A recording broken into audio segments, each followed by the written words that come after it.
Good. Please rise for the Pledge of Allegiance. I pledge allegiance to the flag of the United States of America and to the republic for which it stands, one nation, under God, indivisible, with liberty and justice for all. Good evening, everyone. This regular meeting of the Township Council is being held in accordance with the schedule of meetings of the Township Council established and adopted by the Township Council, which schedule designated the time, date, and place of this meeting. Adequate public notice of this meeting has been provided pursuant to the Open Public Meetings Act. We're using electronic amplifying recording device in order to attain a clear and audible record. And we request all those wishing to speak be recognized and state your name and address directly to the microphone. The recording device will be still utilized by the Township Clerk's Office for the preparation of minutes and shall be the official record of the Township Council meetings. Madam Clerk, may I have the roll call, please? Mr. Hutchison. Present. Ms. Grace. Here. Mr. Mignon. Here. Mrs. Stubbs. She is ill this evening. Mrs. Winter. She is on vacation. Mrs. Strata. Here. Mr. Mercado. Present. Mr. Burlingame. Here. Mr. Gladys. Here. Mr. Ledner. Here. Chief Harkins. Here. Mr. Chadwell. Here. We'll now have the public portion. This is for agenda items only. Anyone can address council. Once those wishing to address council have had their turns, they may address council a second time. We have 15 minutes allocated for the public portion. Each speaker is allocated up to 3 minutes. Is there anyone who would like to speak during the first public portion? Mr. Heimbaum.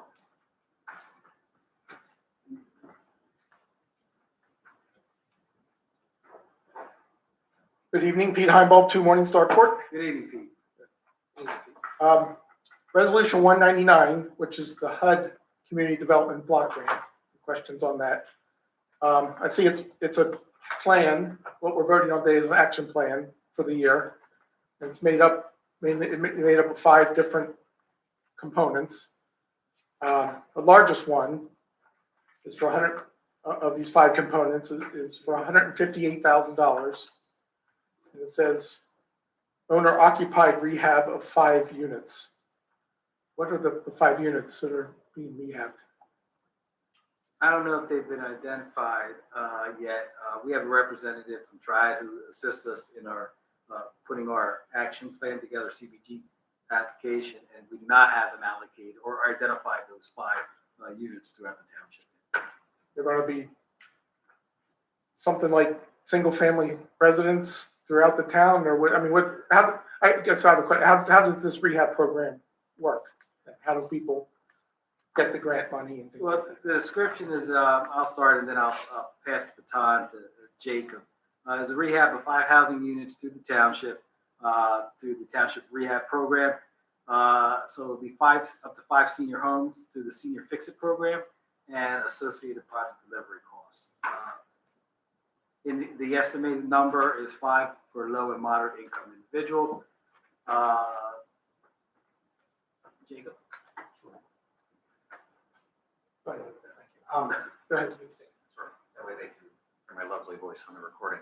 The program does serve an estimated 5 of each, as you mentioned, Council President. The application process is pretty simply, we've got applications in the building here where you can have them emailed. TRIAD actually manages that program as well, the Housing Rehabilitation Program. It comes in. There's some financial certification processes that go through just to make sure that all of the eligibility information is there as needed. Other than that, it works on a first-come, first-served basis. So there could potentially be some applications that came in during the last round of housing rehab. This program has been going on for some years here. That will get attention at the beginning of this round. I'm not certain if there's a waiting list or not, but if there is, those homeowners will be addressed first. It is for single-family homes. It is for owner-occupied units, and they do have to be a lower moderate income resident. And seniors, how do you identify the applicants? So the Senior Fix-It program, typically there also is a financial eligibility component to that as well. Those programs tend to be a little bit smaller. So where the homeowner, the housing rehabilitation program tends to be larger projects, typically estimated about $25,000. The Senior Fix-It program is closer to $2,000, $3,000, $4,000, small repair kind of things, from porches, things of that nature. Thanks, Jake. Jake, I think there is a waiting list on that. Just one other thing, are these the ones that replace the lien against the property? Yes. So if in case they do sell, they're responsible to pay that loan back? Is that for a certain term though? Like 20 years, 10 years, or is that? No, they sell the home, the money goes to the township. Yep. And the township uses that money to make more. Thank you.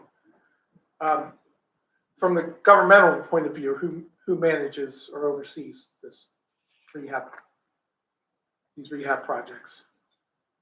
Mr. Carter? Right. Yeah, from No. governmental, yeah. The actual project. No, As far no, as no. the- Triad's a consultant that's involved in it. What department or authority or something in the government oversees this project? The mayor and the mayor and the Okay.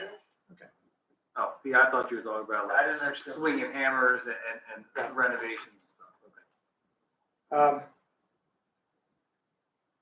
There's also a line item in this plan, $64,000 for planning and admin. I guess we're referring to Triad Services with that line item. Yes. Does that include building this action plan that I was reading through?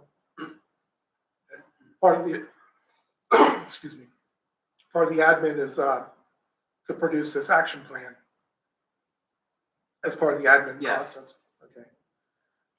One last question on the HUD. There's also identified $25,000 of program income.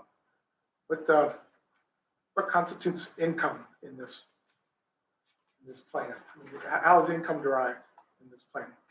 So Jacob, there are a couple of That's my last question. Okay, thank you. There are a couple of different ways that program income can happen in that program, but typically the most common one is going to be like what Mr. Curtis mentioned, when somebody is paying back a lien that they've had put on their house. That money will come back in as program income, and then it's set aside and is able to be recycled, reloaned back out. Okay, thank you.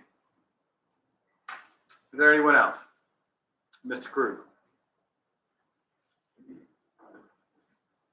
Evening, Council. Paul Krug, Blackwood Estates. Good evening. With regard to Resolution 203, affirming the appointment of Special Police Officers Class 1, this is affirming 3 of 12 positions. Is that correct? Chief? No, where do you There's get 12? 3. There's 3 on that. That may be, Sorry. well, in the first line it says, whereas the hiring of 12 special police officers. Oh, I'm That's sorry. approved. Yes, sir. Previously, we did. So yes, it's over the course of this year. We had a lot. We were hoping to hire 15. This year, we could only get 12 positions filled.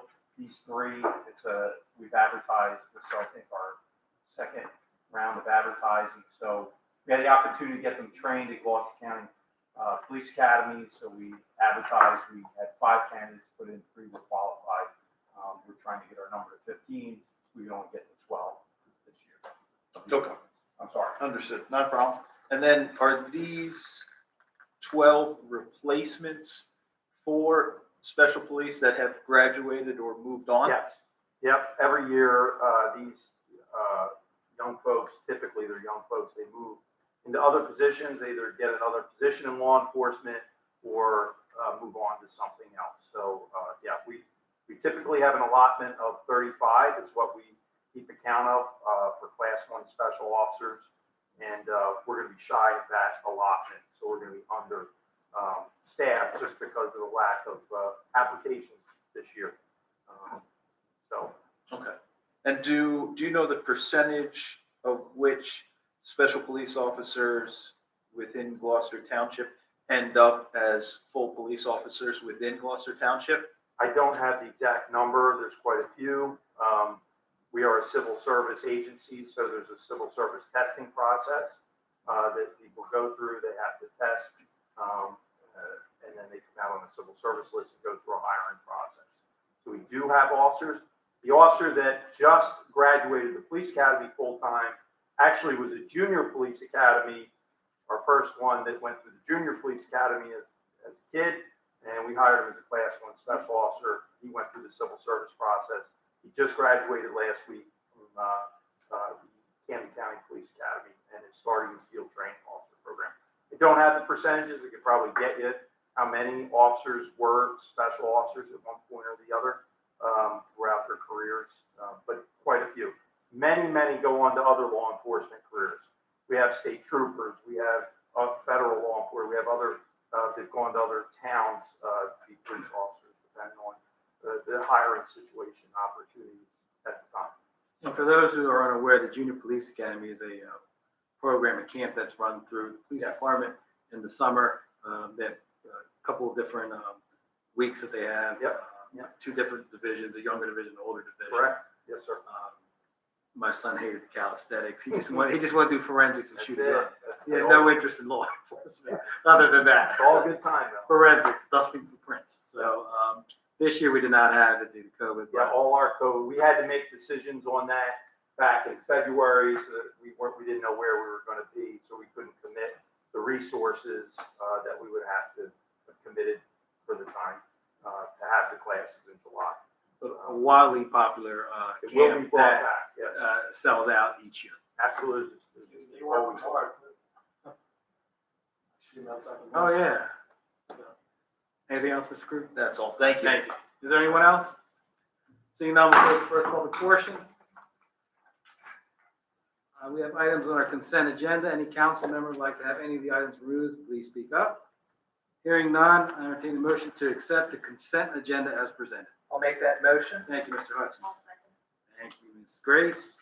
On the question, roll call, please. Mr. Hutchison? Yes. Ms. Grace? Yes. Mr. Minio? Yes. Mrs. Estrada? Yes. Mr. Mercado? Yes. Next, we have our GTE Gov Access emails.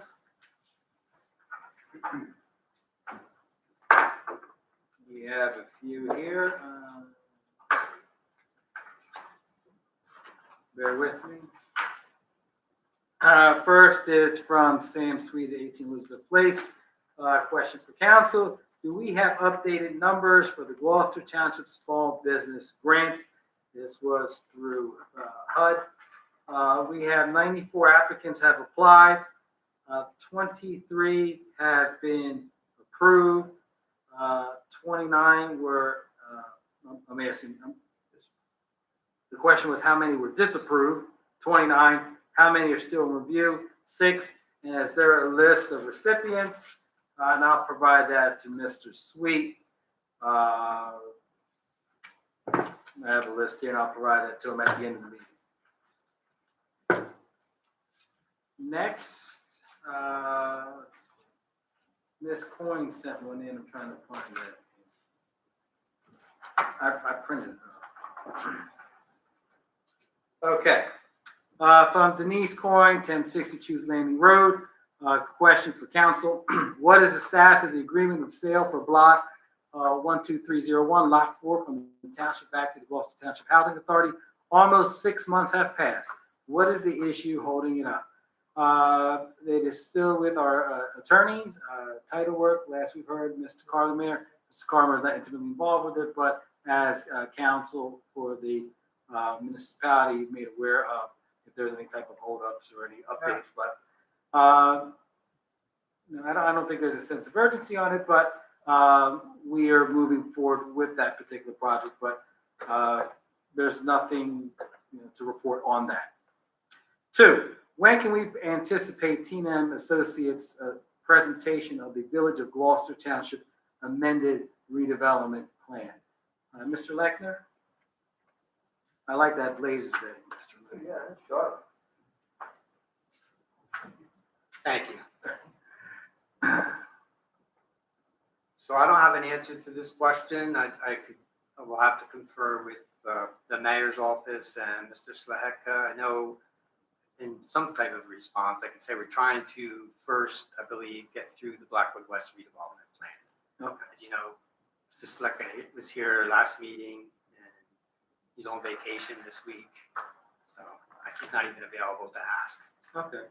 Number 3, if you could just stay there for a second. Mr. Slahekta of T&M Associates stated on June 14th that the community is a stakeholder in the Village of the Gloucester Township redevelopment plan, where were notices of the stakeholder meetings published.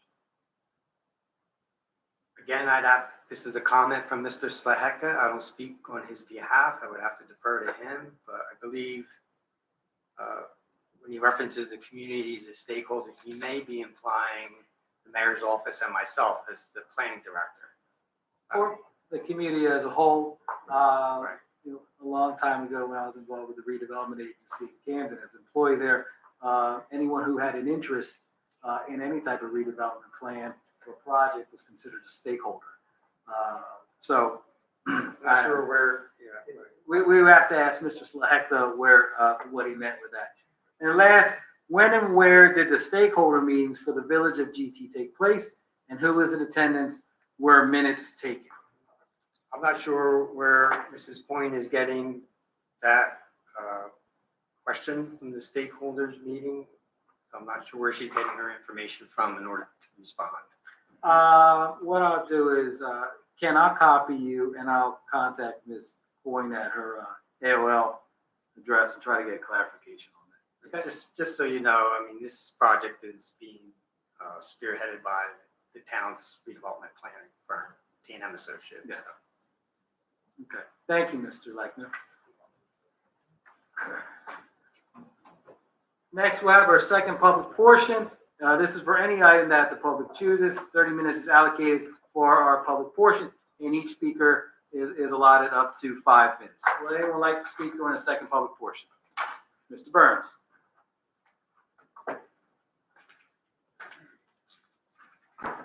Good evening, Council. Brian Burns, Ariel, New Jersey.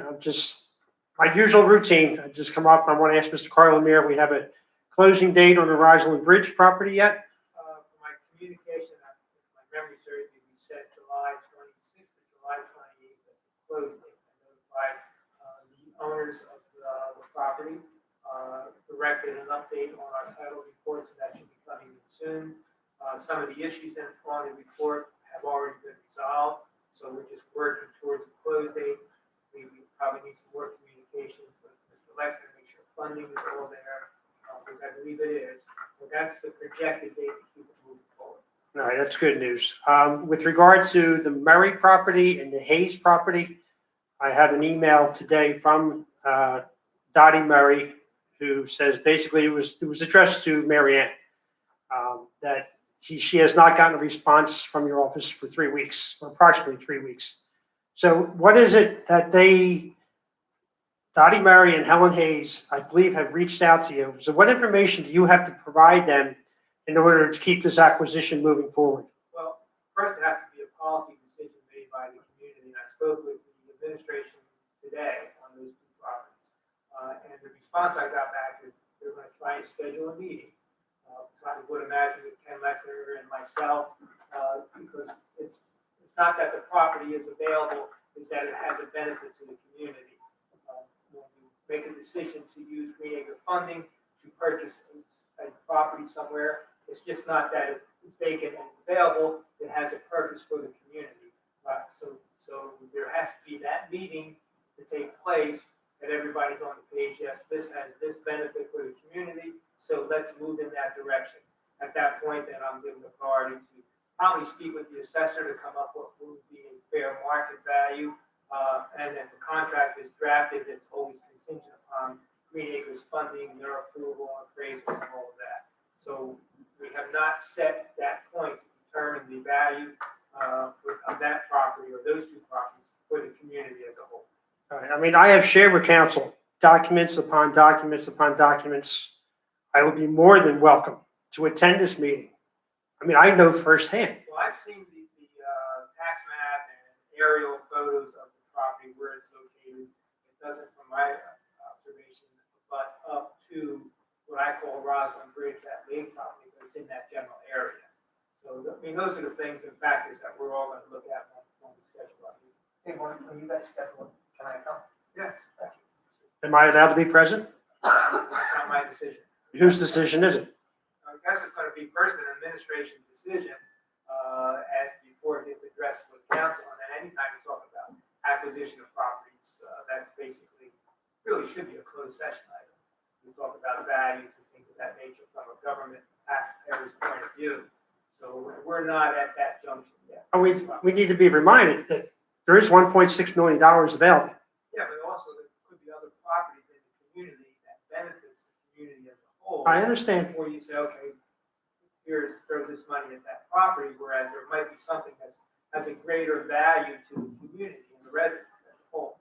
So you have to make that policy decision before you say, okay, let's buy this property. Yeah, I understand. I mean, out of 1.6 million, this is probably less than $500,000. So you still have $1 million left for other uses. And I would urge you, this is why I come every meeting, is to make it in public. Okay, I have all the signs behind me. I have the, letters of suggestion, recommendation from multiple scientific groups that says this is an area that needs to be preserved. There's nothing else like it. So what could be more valuable to the public than that? I just lost a close friend this weekend, and it really put into my perspective the importance of why we're all here. Nobody knows when your ticket is up. And I want to leave this community a better place than when I found it. And I believe that everybody on council here is here because you want to make the community a better place. I hope so. I hope that's why we're all here. And when you have the money, more than enough money, and you have an ecologically sensitive property that is supported by the New Jersey Conservation Foundation, the New Jersey DEP, South Jersey Land and Water Trust, Trout Unlimited, and they're telling you this needs to be preserved. To me, it's mind-boggling that any thought has to go into this. Once it's gone, folks, it's gone. Mr. You Burns, can't come back. There has to be some thought put into this. Oh, I understand. And there has to be a process. And I know you're anxious to move forward with this. And I know you're going to come here every meeting, you're going to ask those questions. But we know how long it's taken for Roslyn Bridge to take place. And we don't want to go through that lengthy process, but there has to be a due diligence here. I totally understand. Okay? And as a person with a science background who has written a book on this property and has letters of support from every imaginable environmental group, I'm requesting at this meeting, I would like to be present at this meeting to discuss the acquisition of these properties. And why it has to be a closed meeting, I don't understand that. Maybe it can be explained to me. Well, that's the administrative side. It's the administrative side. It's an administrative meeting, it's not a government meeting. It's an administrative meeting. That's the way it is. And they have this is like the federal government, okay? You've got the legislative branch, you've got the executive branch. We can't overstep our boundaries and step on the mayor's toes or the administration's toes. You have to respect that division. I understand. I hope that, council understands what is at stake here, Made myself clear that. And when the money is available, not only 75%, but 100%. This is something that the community will be forever grateful for. Is there anything else, Mr. Burns? I think I made myself clear. Thank Thank you very you. much. Is there anyone else? Mr. Krug? Evening again. And just to make myself clear, as a citizen of Gloucester Township, here today, I support Brian and the purchasing of this property. So we don't have to talk about figurative people. You have a second in front of you.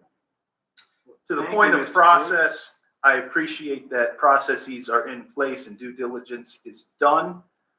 I think what Brian's getting at is when that process drags on for years.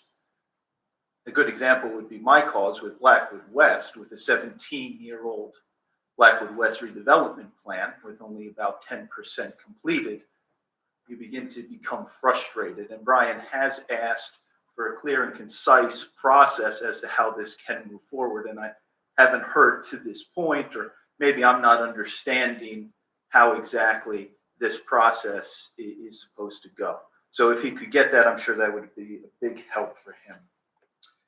Following up on some of Denise's questions, the property that was going to be transferred from Gloucester Township back to the Gloucester Township Housing Authority for senior affordable housing, it had been said that the Housing Authority now had expertise to see this project through to fruition. So I'm wondering why there is no priority. That was the reason given as to why the transfer was happening. And so now to hear that this is not prioritized is a bit confusing to me. And then we had a suggestion from Councilman Hutchison that the transfer should maybe be for $1 to the Housing Authority, since the Housing Authority Trust Fund has already paid for this property twofold. Well, I asked a question if it could be.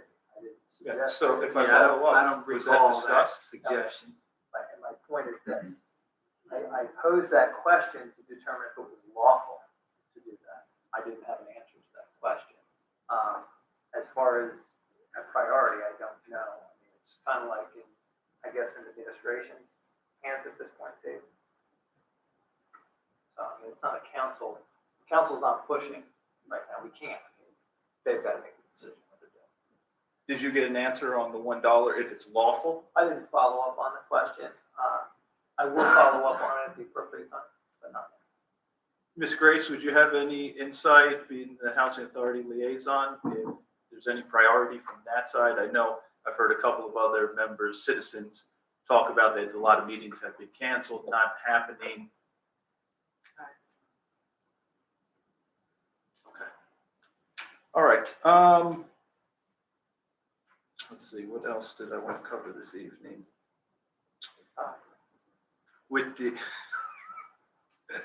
With the Blackwood West redevelopment plan that was presented last week, I appreciated that the developer was here to show the implementation and execution of at least part of that plan. The problem I saw was that I believe the development he would be doing would be on defunct properties that are open space, and the rest is open space. So I hope to see maybe with the final draft or the final plan, how we plan to take properties and convert them, like the bank on the corner or the white building next to the bank or the gas station, because I think that's going to be an integral part of converting that downtown, in addition to what this developer is doing on open land. Is that something that? I would agree, and you know that this developer is a private investment. This is something that he put out here. We received, those who've been on council and those who've attended these meetings over the years, I've seen many plans put forth. And of course, I would like to see that come to fruition. And just echo what you stated earlier, the existing properties that we have there. I don't like seeing that bank on the corner with its awning that's been missing for at least 12 years on that corner. But again, that requires private investment. When the Blackwood West redevelopment plan was put together, and if you start at the corner of Erie and Black Horse Pike where Walgreens at, you see streetscaping that takes place. That's part of the work that Mr. Lechner had done and his predecessor, Mr. Sayers, in holding developers and property owners to a certain aesthetics for that particular corridor.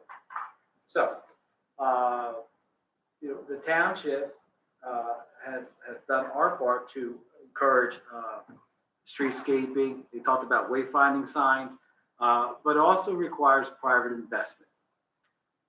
There's a property that's a little bit further down from the bank, a catering hall, that I hear things.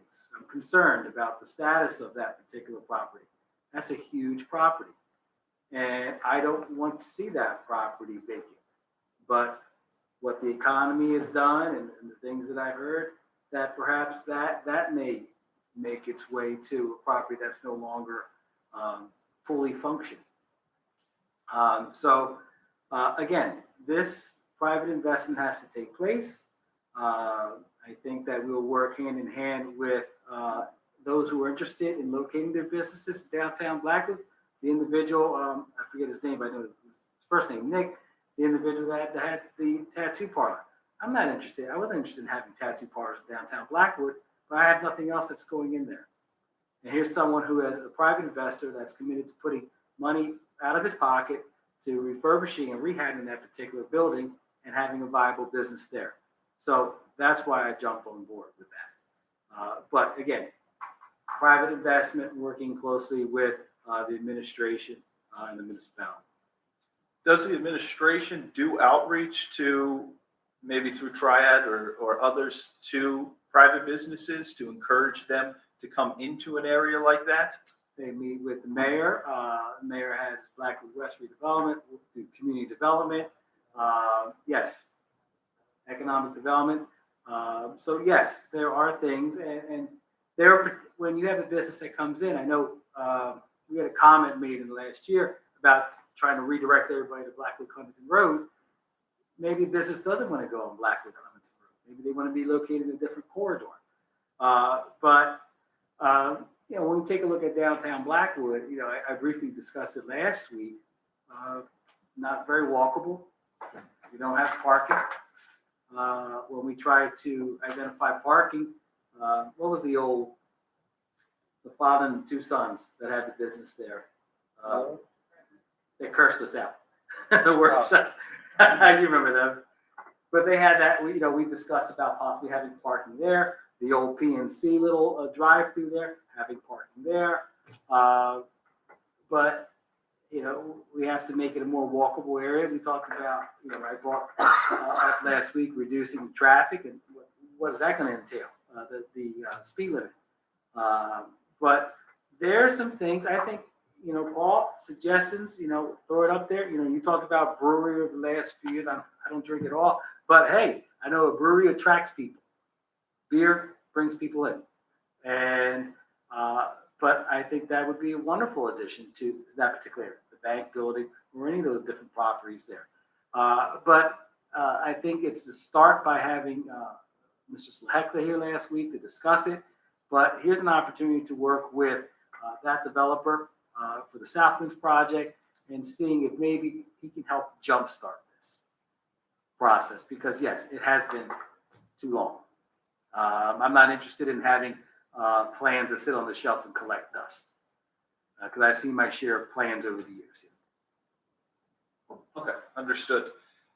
With regard to the plan that is coming to finalization and kind of harping back to Denise's question about stakeholders, were community stakeholders involved in Blackwood West, the new redevelopment plan, meaning maybe downtown business owners, residents, community activists, in a way that would help understand what may blossom down in that area? I think with any good redevelopment plan, and Jake, you could jump in if you want to, an invitation of that particular corridor and those who are invested in it. I know, again, a long time ago, I used to work for a Canada Redevelopment Agency, and if there was a particular project, there was a canvassing of the neighborhood, not just only the commercial and institutional businesses, but also the residents. Rather than telling people what they need, asking them what they need. Now, they use a fancy term back at charrettes. They still use that? Charrette. It's a conversation. That's all it is. It's a charrette of uses for a particular corridor. And I'm sure if we sat here, we could go down and say, Tracy Trotto, what would you like to see downtown Blackwood? That's a real question. Food. Why not an ice cream parlor? Miss Grace. Just off the top of your head, downtown Blackwood. Arts, more arts. More art, Mr. Mignone. Chick-fil-A, I get told No, that. they're not going there. Okay. They're not going there. A bunch of people will say, bring Chick-fil-A down there. No, but. Movie theater, like, But I'm sure that we all have different ideas, different ideas of what we like to see there and to generate more traffic there. But I would most likely think that they extended an invitation to those in that neighborhood. We've invested in some of the businesses there and helped some of the businesses. Mystic Ginger was one of the recipients of the money from the HUD grant. And Jacob worked with them on their application. And we want to see businesses in that area flourish. So, Paul? long-winded Paul? answer. I'm sorry. You asked questions, I'm going to give you an answer. And we've gone over 10 minutes. So I'm sure there may be some other people like to speak. If we have some more time, I'll bring you back up. Thank you. Is there anyone else who'd like to speak? Mr. Sweet? Miss, did you have your hand up in the corner? I did. Okay, you'll be next.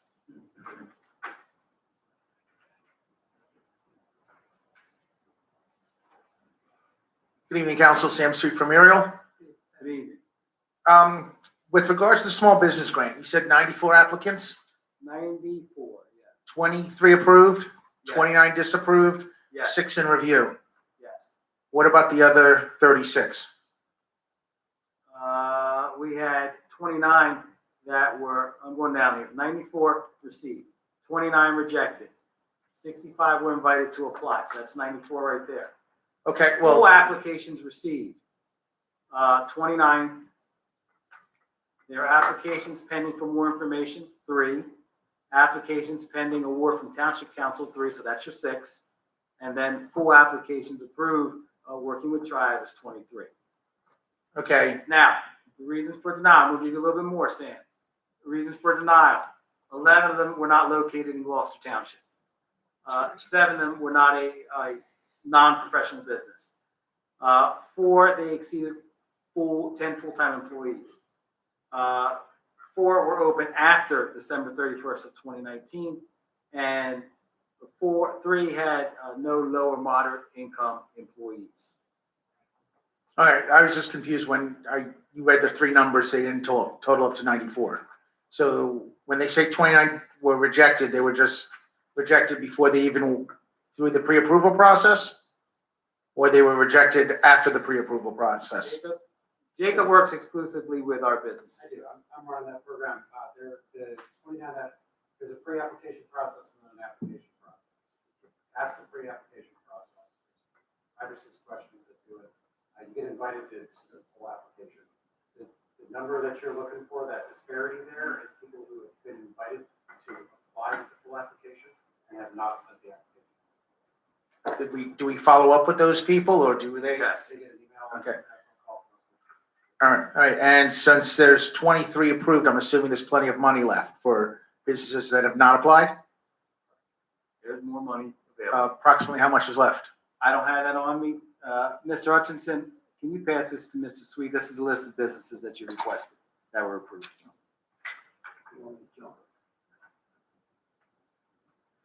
Sam, can we have a light moment? You look like you came straight out of Sandlot, the movie. You got the cleats, the hat backwards. I'm coaching the Aerial 9U tournament team, so Where are you playing? they're going to be playing in Maple Shade for any meal next week. They played in Pittman the other day, so that's why I kind of came right off the And sand. anytime there's a tournament, it's always like 90 plus. Yes, of course it is, and that's why I look like I just walked off the Sandlot because. Always 90 plus. So I had also asked a couple questions at the last meeting, Okay. regarding the H, and Mr. Carter said that he had answers for me. Okay, go ahead. So, Yeah, let's start with Dory Court. I thought Oh, can we refresh what the question was for those who were not here? he questioned why Dory Court Was taken off the capital was budget. in the capital budget for 2019 in its entirety, construction, design, inspection, and then why it's now into 2021. I did explain that on the 14th, and I'll explain it again. It was fully funded. The engineer did just the design. Don't know why the engineer didn't do the construction, but at the time that we were worried about the situation with the pandemic, and the state had advised to cancel any outstanding capital that we had available, we moved forward to cancel that. And now it's back in the budget. The design is complete, so it's in the budget for construction and inspection only. And that's exactly what I said on the board. actually, it's not, but you beat it around the bush a little bit. But Clear now, right? it's clear. I thought it was clear. Let's just, Okay. But then, so we borrowed that money back in 19, bonded that money, and now we're borrowing it again. We had this discussion too. And I understand that, but that Answer to is, the question is yes, okay, so we're borrowing it twice. because we canceled that. You- Helped the budget out based on a recommendation from the state of New Jersey. But you didn't cancel debt because you're using this, it's the same project, borrowing twice, and you didn't take that money and then apply it directly to the debt.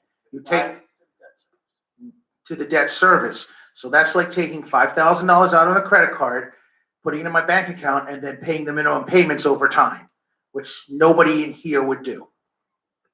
You heard the CFO. I understand that. Does council understand what I'm saying? Okay, would council do that? Would anybody here take $5,000 out and then put it in their bank account, gain minimal interest, and pay back the minimum payments over time? No, they wouldn't. So why are we doing that here? Not oversimplifying it. No, I'm not. Sometimes, you have to oversimplify it. But okay, I'm oversimplifying it so people can understand what was done. All right, I'm not oversimplifying it for, as you would put it, a gotcha moment. But that's what essentially was done. May I ask you a question? So when the state sent a memo to us mid-pandemic and said, we highly encourage you to cancel any capital projects, what would you do if you got that memo? Okay, I believe the state, when they said that, also applied the canceled money directly, like paid it back. So if we borrow $5,000 on a credit card to do something, then pay the entire $5,000 back. Would you But we, cancel the project? I'm, Yes or no? You want me to give you an answer? I'm asking you. okay, but again, I wouldn't do it. I would not borrow money to make minimum payments. I answered your question. okay. I'd like you to answer So mine. my second follow-up question to that was, why is council okay with that? Because that's what was done. And you didn't answer that question.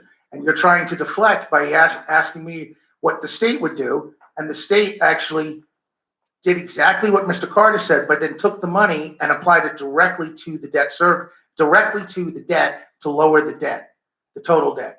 So in my oversimplification, it would be, I take out $5,000 and then take the $5,000, I don't need it, and I pay back the credit card.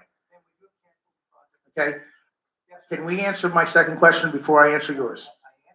You didn't answer the second I one. don't want to go back and forth. We have So one may I speaker. poll May council? I finish? Because last time I had to gavel you and you were shouting way back. Well, we're not going to do this tonight. I want you to ask your questions. We'll answer your questions if we can.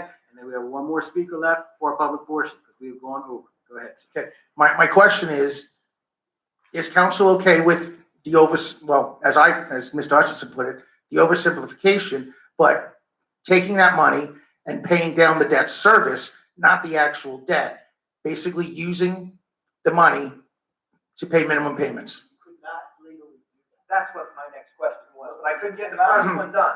Can I cancel a project and do anything other than what we did with those When canceled it's projects? permanently financed, those bonds in increments of $5,000 are sold. You cannot go back and pay on a permanent financing once it's completed. You're not permitted to do that. And there are no mechanics to do that. The state did it. I don't know how the state did it, but I know what it. Well, maybe we should look into how the state did it, because if the state's advising you and the state did exactly what you're saying they can't do, then why can't you look into it? But- We're following the law. So is the state following the law? Because, okay, but then maybe we should look into how the state did it, and the state's advising you to do the exact opposite. So again, I'm going to ask council, are they okay with that? Am I okay with what? I'm gonna try and. Borrowing the money twice Okay. Am I for the okay? same project. Are you guys okay with it? Yes or no? Because I don't like the way you phrased the question, I'm gonna break it down, okay? Am I okay with canceling the project? I am. Am I okay with utilizing that money according to how the state says we're supposed to do it? I am. Now, given the exit of the pandemic, am I okay with this capital project? Yes, I am. So if you want to oversimplify it and break it down and phrase it any way you want to phrase it, I'm not going to answer your question, but I will answer it the way I phrase it. Does that work for you, Sam? No, because just because you don't like the question doesn't mean that you can answer it a different way. And Mr. Sweet, because he's not giving you the answer that you want to hear, we're going to go back. and It's forth. not, it's actually not, We're not gonna do that. he hasn't answered. Mr. Sweet, your time's up. Thank you. Have a good evening. Miss, you're our last speaker for the public portion.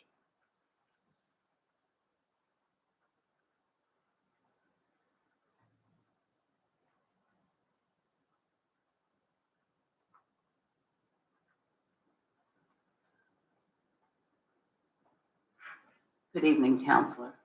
My name is Jacqueline Thompson, and I am a resident and homeowner at Brittanywood Development. And we had a community cleanup, and we had quite a bit of turnout. It was really good. We asked the neighbors to come out and just clean up where they live and then go around in the community and see what else needs to be done. And I had an idea that Kevin, I think he's a supervisor for coding, and the mayor was there, and they said, come here and present my idea. And my idea is to have community lawnmowers, because not all of the residents there have lawnmowers. And maybe we can have it in like a C box, Kevin was saying, something where they can come in and check them out, use them, then they have to bring them back.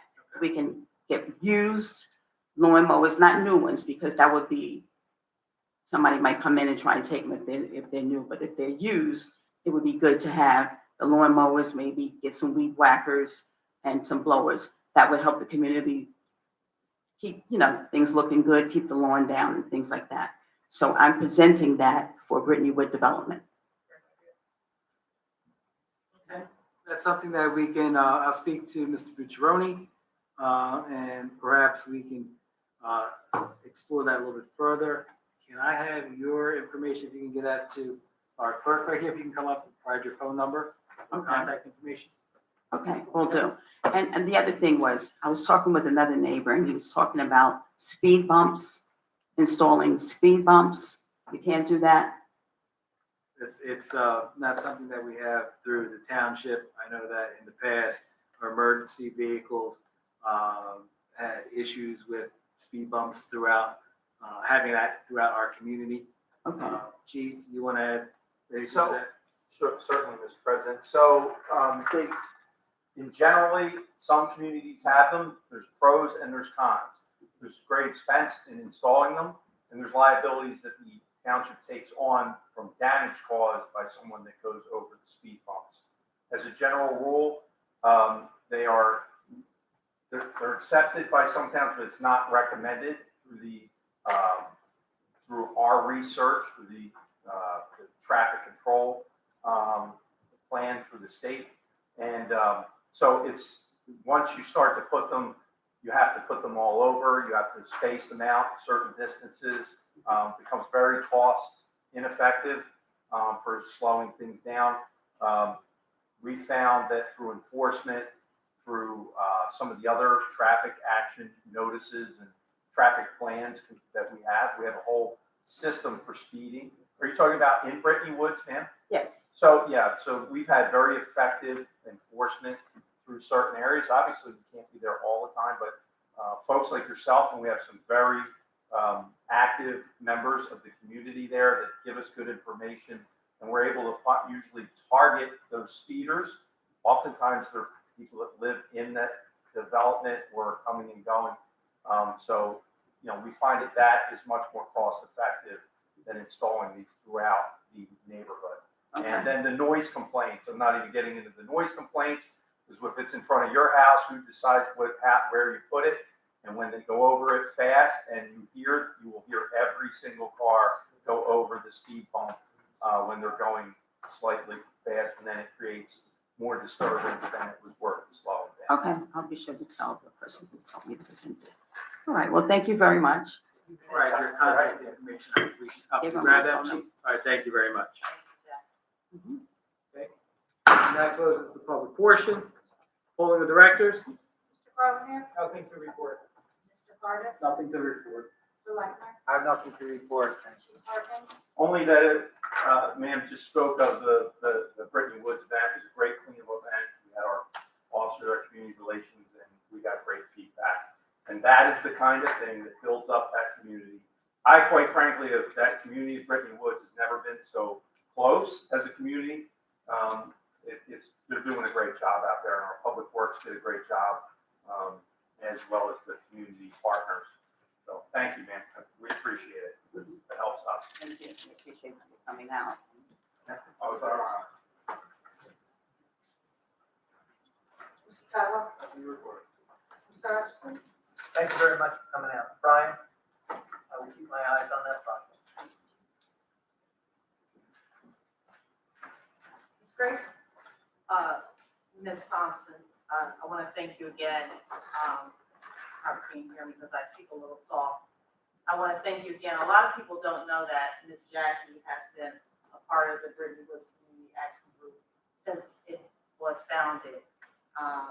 She minds the lower part Hampshire Road and is very active, and I appreciate your hard work and what you're doing and staying committed to making sure Brittany Woods is better. We've had a lot of support. Lowe's supported our activities, along with getting the mayor out to basically listen to all of the concerns. I saw a lot of people talking about what was needed to continuously get to a point where it's really great in Brittany Woods. So I really thank you for doing what you're doing. I just want to add that Matt Cox and Mr. Cox and Shirley Johnson, Yvonne, Donna Ellison, Ms. Clever, Ms. Cleve, are all people that have been support and behind the scenes and not just, myself and Ms. Shirley in the forefront.